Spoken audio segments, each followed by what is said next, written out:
Meu irmão, saúdo mais uma vez a todos com a paz do Senhor. Amém. Estamos felizes de estar aqui na casa de Deus, né? Quando estamos aqui, neste lugar sagrado, importante para nós refletirmos sempre na palavra de Deus. Já oramos, já cantamos e levar uma porção da palavra de Deus para casa é sempre bom. O texto que nós lemos a princípio foi um texto de reflexão nesse dia. Um texto que tivemos a oportunidade de expor, um texto que tivemos a oportunidade de debater, um texto que tivemos a oportunidade de contribuir positivamente. E a mensagem ficou tão marcada no meu coração que eu gostaria de compartilhar com os irmãos este episódio na vida de um grande homem de Deus e na vida de 4 grandes, improváveis homens de Deus. Porque quando se fala em Eliseu, a gente já tem logo aquela perspectiva de que realmente foi um grande instrumento de Deus, um grande profeta de Deus que sucedeu Elias. Então, Eliseu é um nome de destaque.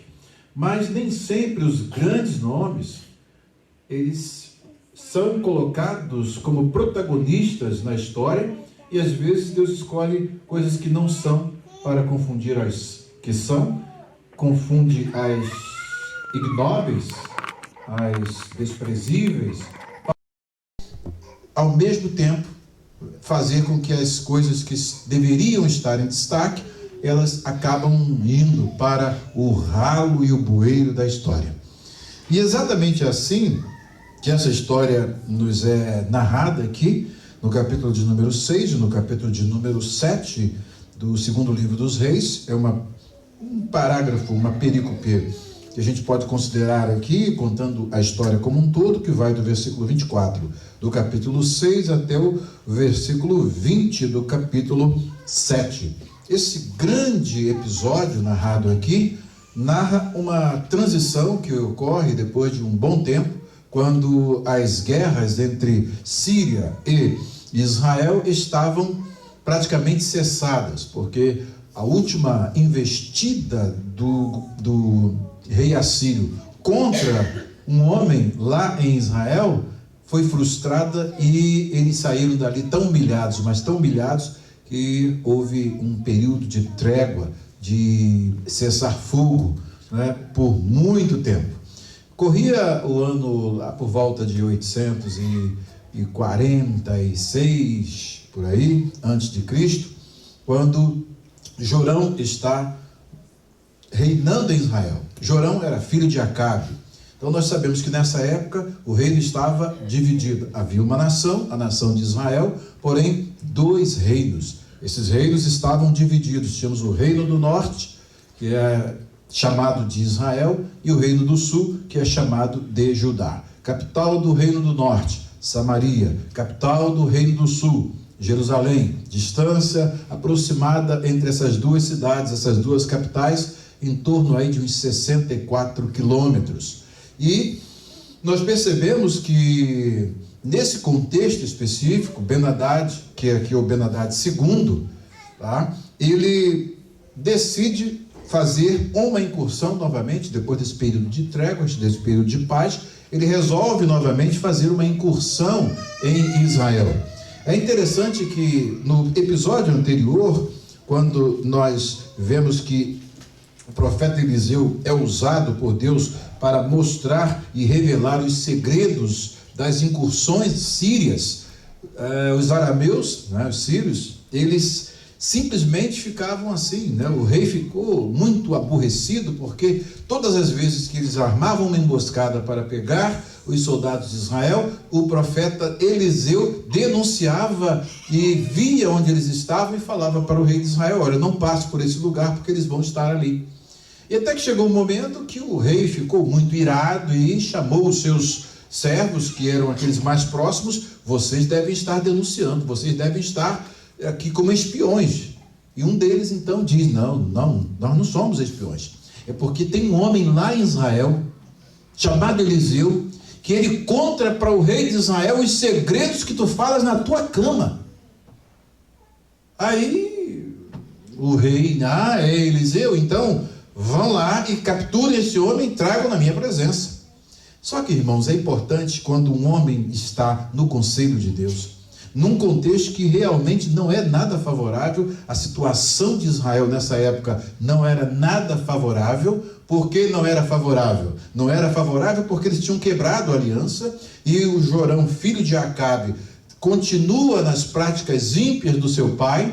Lá nós temos 2 centros de adoração idolátricos, um em Dan e outro em Betel. E então eles estão numa quebra da aliança e sujeitos a sofrer algumas sanções da aliança, que nós vamos ver logo em seguida no texto que vamos considerar hoje.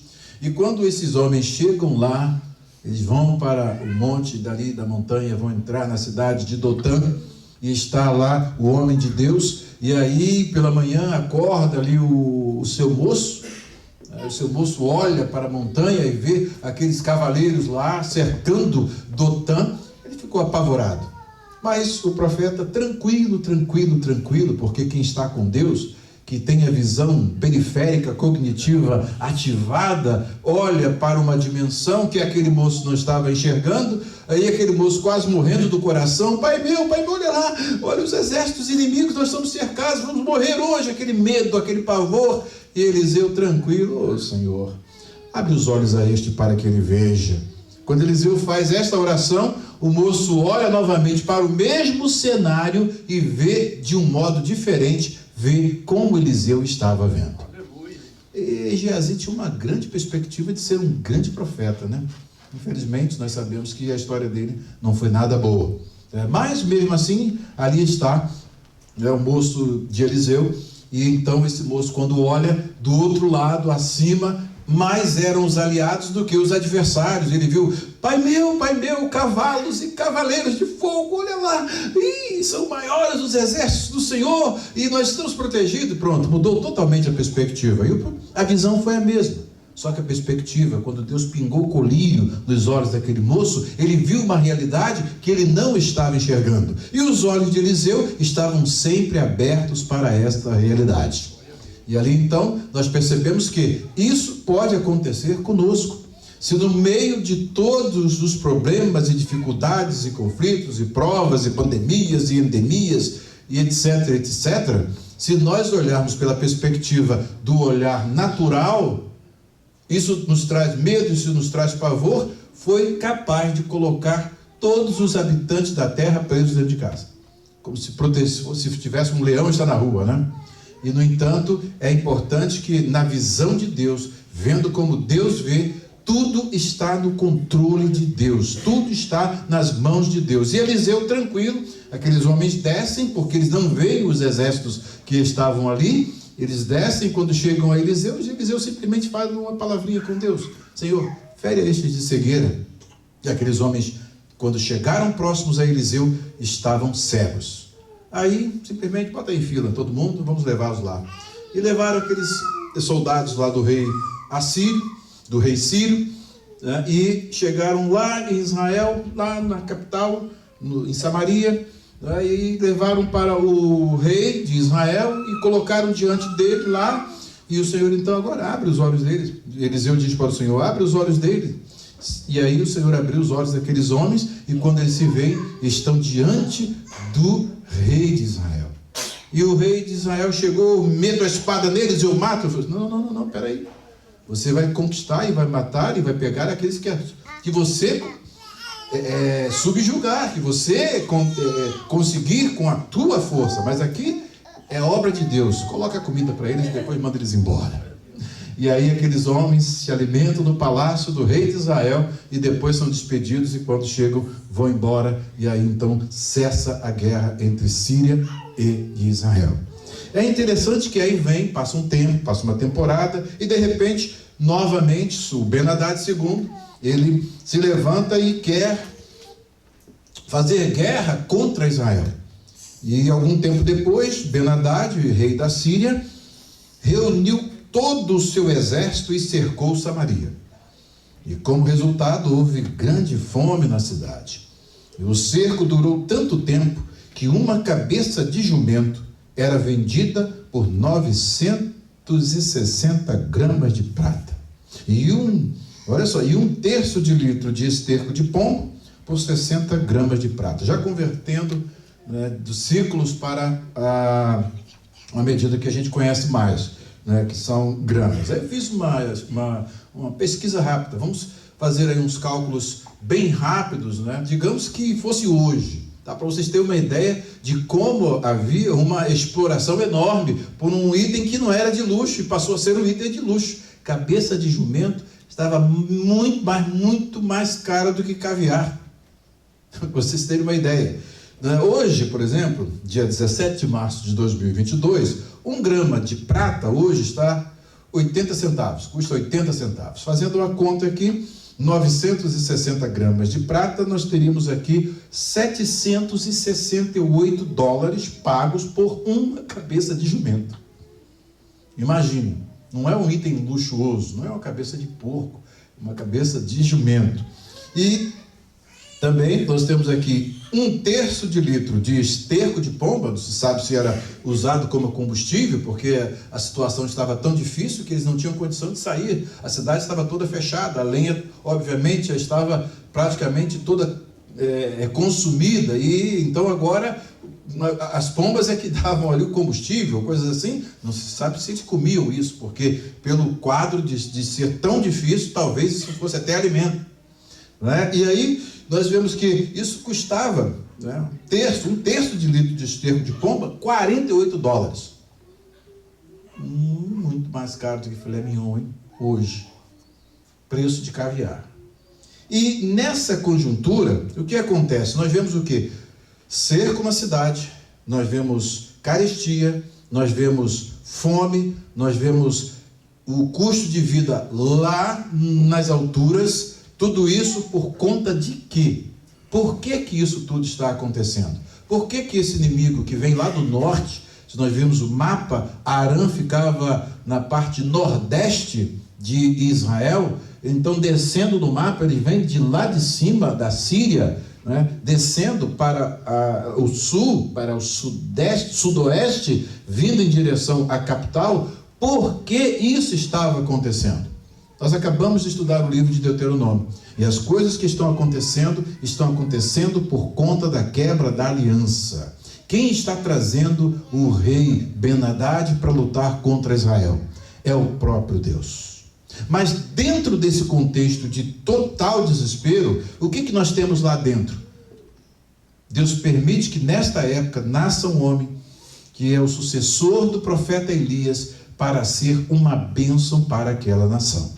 E obviamente, esse homem, em vez de ser valorizado, ele era odiado pelo rei Jorão.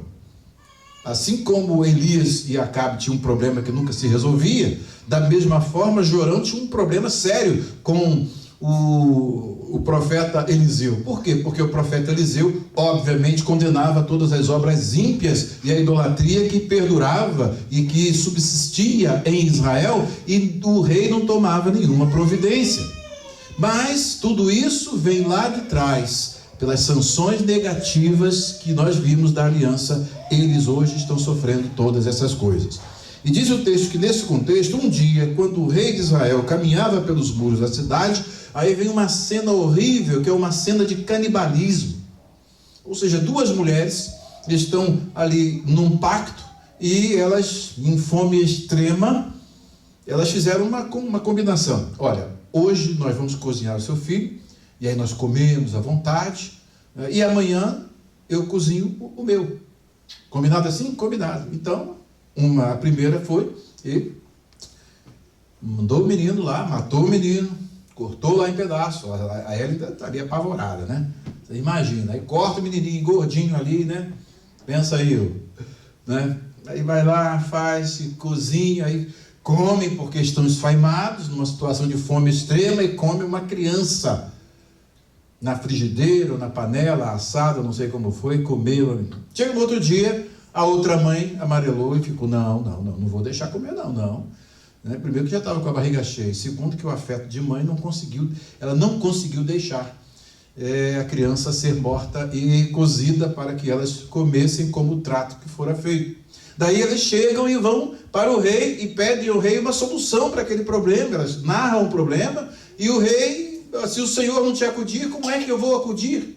Um líder que está totalmente fora do projeto de Deus, que está totalmente fora do plano de Deus, vai recorrer ao Senhor?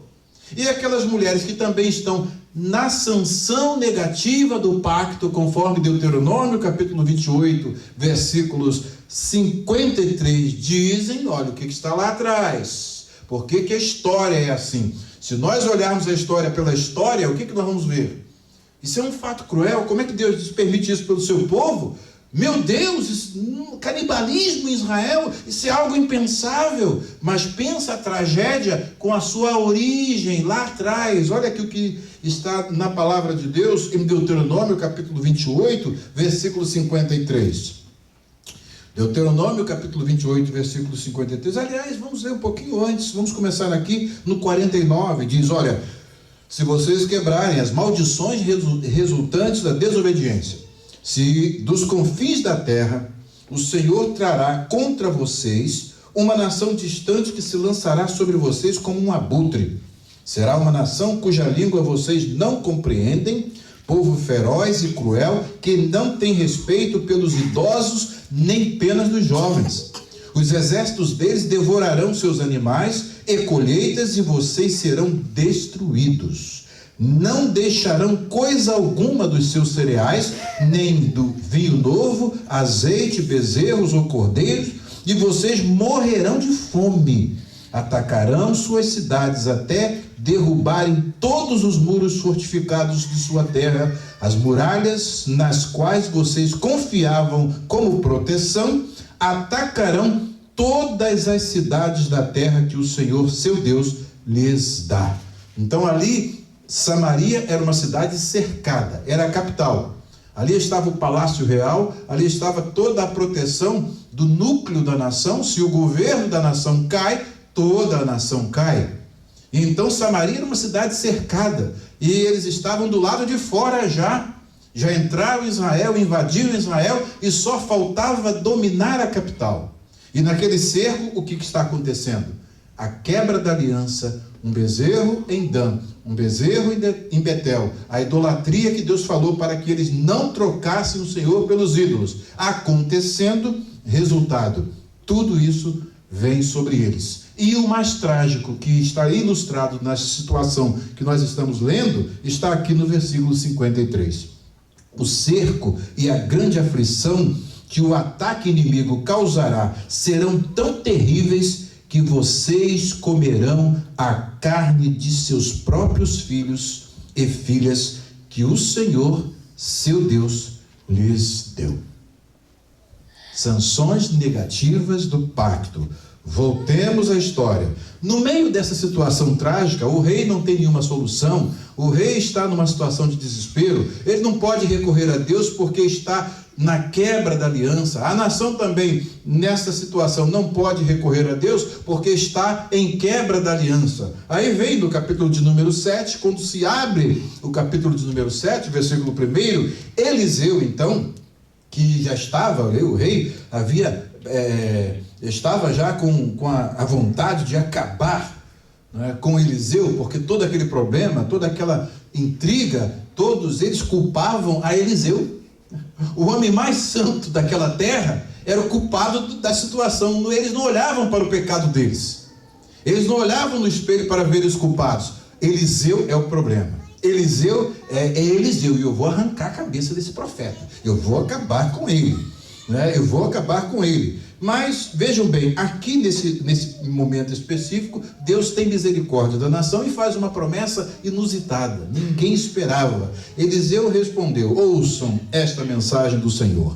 Assim diz o Senhor: amanhã, a esta hora, na porta de Samaria, 6 litros de farinha fina custarão apenas 12 gramas de prata, e 12 litros de cevada também custarão apenas 12 gramas de prata. Fazendo as contas, 12 gramas de prata daria $1,20. Aí já fica mais razoável. Comida essencial, farinha fina, mas de onde viria essa farinha? Cevada, mas de onde viria essa cevada? Deus faz uma promessa que eles não tinham perspectiva alguma de isso acontecer. Quando Eliseu acaba de profetizar, o oficial, o capitão, um comandante do rei, que era um homem que estava sempre ali na carruagem e o rei sempre se apoiava no seu braço, era um homem que estava muito próximo ao rei. Aquele indivíduo, quando ouve uma palavra dessa, em meio àquele cenário desastroso, em meio àquilo que se ouviu de as mulheres estarem comendo os seus próprios filhos, como sanção da aliança, ele chega e diz algo assim que parecia muito lógico. Isso é impossível acontecer. Isto é impossível. Diz aqui: ainda que o Senhor abrisse as janelas do céu, isso poderia acontecer? Em hipótese alguma, não tem como, não vai acontecer. Ou seja, Deus usa o profeta Eliseu para dar uma palavra de esperança. Esse indivíduo incrédulo, esse indivíduo que não abraça aquela palavra com fé, ele simplesmente diz que não é possível. Quando Deus faz essas promessas assim que parecem absurdas, né, são as promessas que Deus faz cumprir de um modo muito inusitado. E esse homem recebe uma palavra da parte de Eliseu. Na hora veio a palavra do Senhor a Eliseu e disse para ele assim: Eliseu, porém, respondeu: você verá com seus próprios olhos, mas não comerá coisa alguma.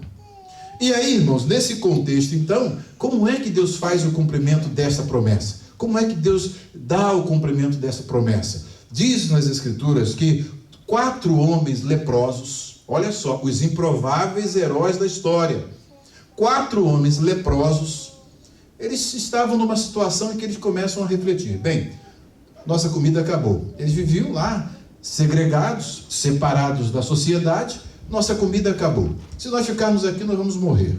Se nós entrarmos na cidade, nós não podemos, estamos do lado de fora, estamos excluídos do contexto social. Se nós entrarmos na cidade também, não tem comida lá, nós vamos morrer. Sabe de uma coisa? Vamos lá no Arraial dos Sírios e nos entregar? Vamos ser prisioneiros de guerra? Quem sabe? Nós temos uma chance. Ou eles nos matam, ou eles de repente nos deixam viver e nos dão comida, e aí nós sobrevivemos. Esses homens são aqueles que Deus está precisando sempre. Pessoas corajosas, não esse incrédulo que ouve a voz de Deus, num homem que tinha peso de responsabilidade com o que falava. Já tinha muitos sinais acontecido. Naamã já tinha sido curado da lepra, e muitas coisas boas tinham acontecido. E agora, quando esse homem profetiza, o incrédulo capitão diz: nem se Deus abrisse janela do céu, isso poderia acontecer. Você vai ver e você não vai participar. A incredulidade nunca participa das bênçãos de Deus, mas quem é crente participa. E os 4 improváveis, que não são capitães, que não são homens de confiança, que são homens segregados, são homens discriminados, são homens que estão jogados na lata do lixo da história. Esses homens aparecem e têm da parte de Deus uma ideia brilhante: vamos ao Arraial dos Sírios. Eles não ouviram a profecia de Eliseu, mas foram em direção à bênção de Deus. E quando eles vão caminhando, o que Deus faz?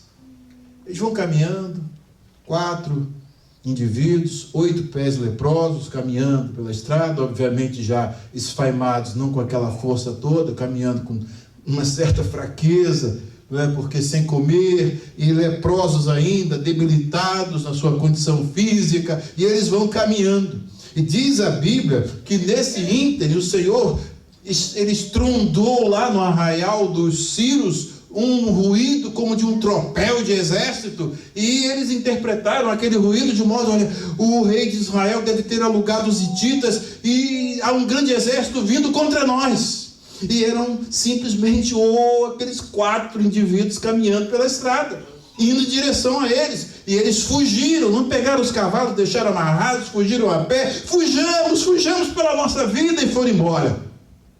E irmãos, quando eles estão distantes, aí os leprosos chegam lá, né, já com as mãos para o alto: nós estamos aqui, alô, tem alguém aí? Aí olha, vai entrando: tem alguém aí? Nós viemos nos entregar, tem alguém aí?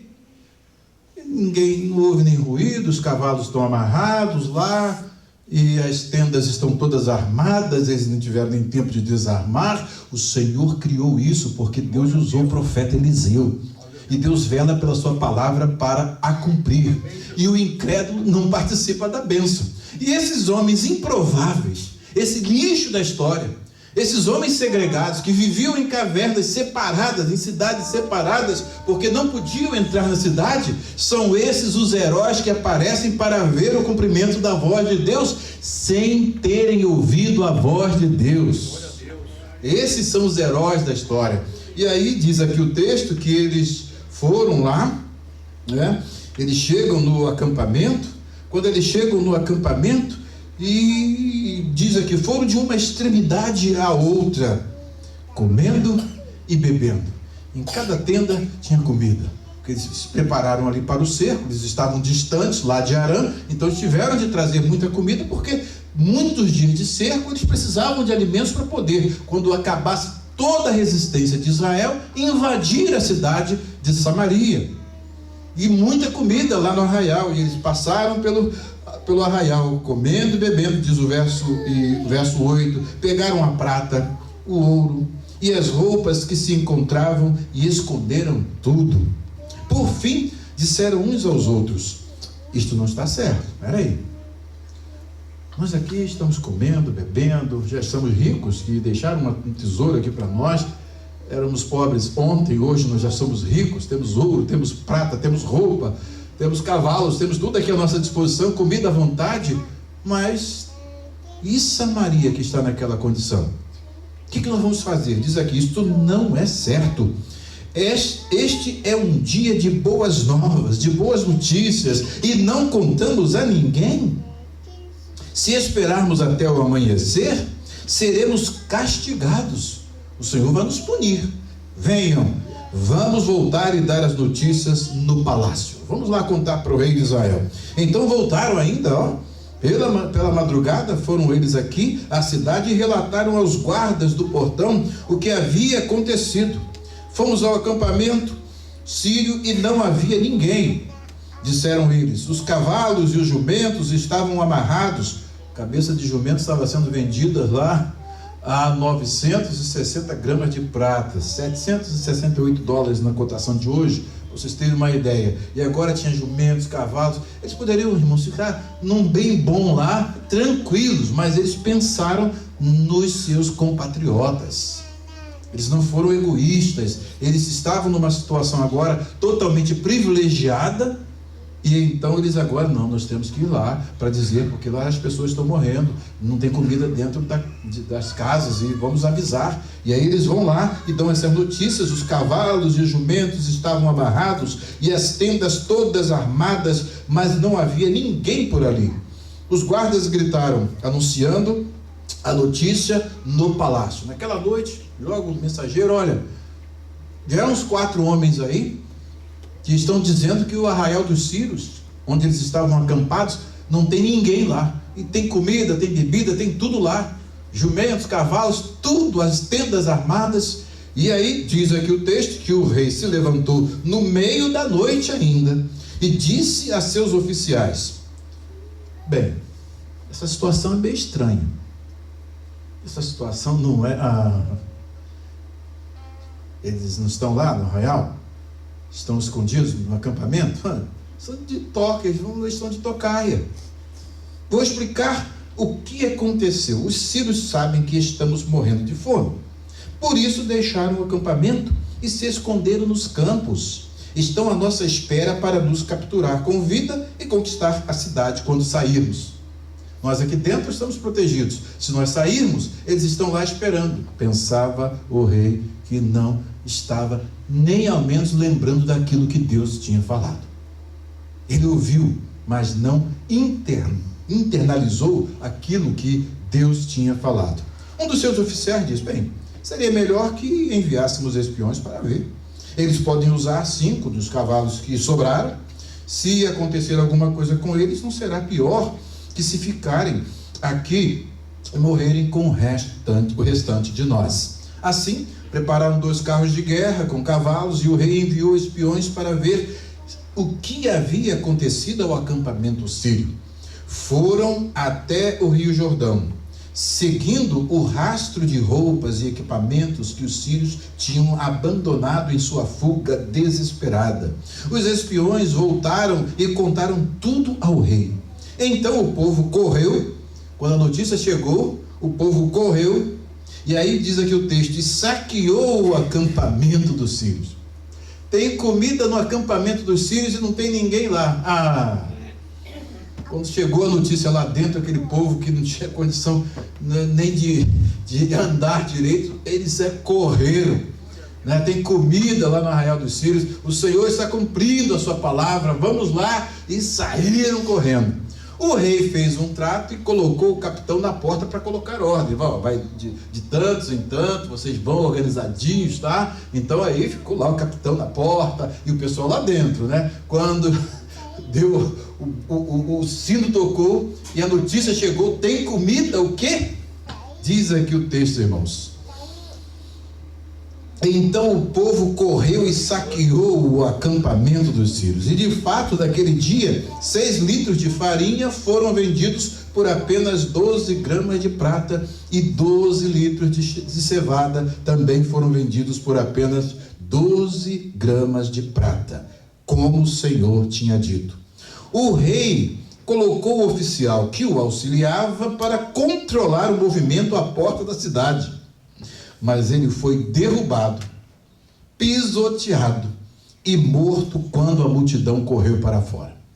Ele disse: espere. Passaram por cima dele lá e pisaram. O povo faminto vai esperar o quê? Como uma boiada estourada, e foram embora e foram ao arraial dos sírios, comer à vontade, trouxeram comida. Deus cumpriu a sua palavra. Deus é fiel. E o incrédulo morreu porque não creu naquilo que Deus falou. Aí, irmãos, fechando a história, diz aqui o texto, e o texto fecha exatamente explicando o que aconteceu com esse capitão, para mostrar que aqui nós temos personagens que estão participando da história, mas não são protagonistas segundo Deus. Segundo Deus, nós temos um Eliseu, que é o homem que Deus, em meio àquele caos, usa para falar.